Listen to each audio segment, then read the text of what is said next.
ดำเนินสวยเหลือเกินนะเธอบุญพาพี่มาเจอเธอที่ในดำเนินหนึ่งอยู่บนฝั่งคลองพี่ยังมองยิ่งเกลิมหนึ่งอยู่ในดำเนินงามเกินกว่าองค์อุมามวยก็งามบาดใจไทยก็งามบาดตาอยู่เหนือฝั่งคุ้งคาผู้ดำเนินจ้าพี่รักเท่าชีวิตสวยบาดตาบาดใจสวยอะไรอย่างนี้งามยิ่งกว่าเทพีที่มีอยู่ในเมืองไทย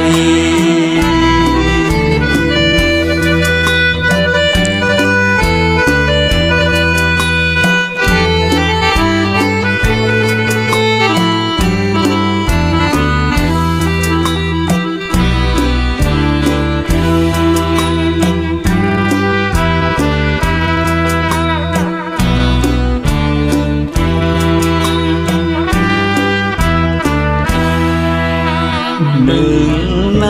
ดำเนินสวยเหลือเกินนะเธอ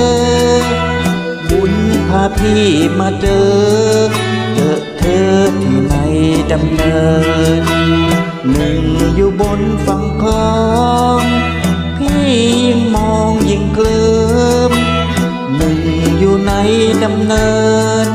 งามเกินกว่าองค์อุมามวยก็งามบาดใจไทยก็งามบาดตาอยู่เหนือฝั่งคุ้งคาผู้ดำเนินจ้าพี่รักเท่าชีวิต